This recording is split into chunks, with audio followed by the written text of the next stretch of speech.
ಇವತ್ತು ಒಂದು around 4 o'clock ಬೆಳಗ್ಗೆ ನಮಗೆ ಒಂದು ಹೆಣ್ಣು ಝೀಬ್ರಾ ನಮ್ಮ ಹತ್ರ ಇರೋದು ಒಂದು ನಮ್ಮ ಬೇಲಿಗೆ ಗುದ್ದಿ ಹಾರ್ಟ್ ಅಟ್ಯಾಕಲ್ಲಿ ಸತ್ತಿದೆ. ಪ್ರಾಬಬ್ಲಿ ಅದರದ್ದು ರೀಸನ್ ಏನು ಅಂತ ಹುಡುಕ್ತಾ ಇದ್ವಿ, ಯಾಕಂದರೆ ಅದು ಅನಿಮಲ್ಸ್ ಎಲ್ಲ ಕೂಡ ಗಾಬರಿಯಾಗಿ ಓಡಿದೆ.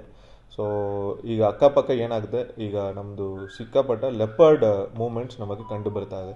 ಸೊ ಈ ಲೆಪರ್ಡ್ ಮೂಮೆಂಟನ್ನು ನಾವೀಗ ಟ್ರ್ಯಾಕ್ ಮಾಡ್ತಾ ಇದ್ದೀವಿ. ಈಗಾಗಲೇ ಕ್ಯಾಮ್ರಾ ಟ್ರ್ಯಾಪ್ಸು ಇಟ್ಟಿದ್ದೀವಿ, ಕೆಲವೊಂದು CCTVಸು ಕೂಡ ಎಕ್ಸ್ಟ್ರಾ ಮಾಡ್ತಾ ಇದ್ದೀವಿ. ಸೊ ಈ ಲೆಪರ್ಡ್ ಮೂಮೆಂಟ್ಸ್ ಜಾಸ್ತಿ ಆಗ್ತಾ ಇರೋದ್ರಿಂದ ನಮ್ಮ ಅನಿಮಲ್ಸ್ನ ನಾವು ಸೇಫ್ ಗಾರ್ಡ್ ಮಾಡಲಿಕ್ಕೆ ಏನೇನು ಕೆಲಸ ಮಾಡಬೇಕು ಅದನ್ನು ಮಾಡಲಿಕ್ಕೆ ಹೊರಡ್ತಾ ಇದ್ದೀವಿ.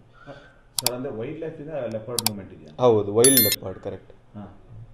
ಸೊ ವೈಲ್ಡ್ ಲೆಪರ್ಡ್ಸ್ ಈಗ ನಂಬರ್ಸ್ ಜಾಸ್ತಿ ಆಗ್ತಾ ಇದೆ ಇಲ್ಲಿ, ಎಸ್ಪೆಷಲಿ ಬನ್ನರ್ಘಟ್ಟನಲ್ಲಿ. ಮೊನ್ನೆನೂ ಕೂಡ ನೀವು ಸುದ್ದಿ ನೋಡಿರ್ಬೋದು.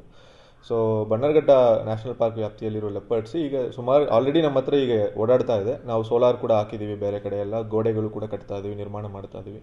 ಬಟ್ ಆದ್ರೂ ಕೂಡ ಈ ಕೆಲವೊಂದು ಕಡೆಯಿಂದ ಈಗ ಅನಿಮಲ್ಸ್ ಒಳಗಡೆ ಬರೋದಕ್ಕೆ ಶುರು ಆಗ್ತಾ ಇದೆ. ಅದನ್ನು ತಡೆ ಹಿಡಿಯುವ ಕೆಲಸವನ್ನು ಮಾಡಬೇಕಾಗುತ್ತೆ. ಸೊ ಅದು ಹೆಸರು ಕಾವೇರಿ ಅಂತ, ಅರೌಂಡ್ 3.5 years ಓಲ್ಡ್ ಇದೆ. ಇಲ್ಲೇ ಹುಟ್ಟಿರುವ ಅನಿಮಲ್ ಇದೆ. ಓಕೆ, ಸೊ ಅದು ಮಾಹಿತಿ ನನ್ನ ಹತ್ರ ಸದ್ಯಕ್ಕಿಲ್ಲ, ಬಟ್ ಇದು ಪ್ರೆಗ್ನೆಂಟ್ ಅನಿಮಲ್ ಇತ್ತು, ಕರೆಕ್ಟ್. ನಮ್ಮ ಹತ್ರ ಇರುವ ಅನಿಮಲ್ಸ್ ಎಲ್ಲ ಈಗ ಫೀಮೇಲ್ಸ್ ಎಲ್ಲ ಪ್ರೆಗ್ನೆಂಟ್ ಇದೆ. ಸೊ ಇದು ಆಲ್ಮೋಸ್ಟ್ 9 months ಪ್ರೆಗ್ನೆಂಟ್ ಅನಿಮಲ್ ಇತ್ತು.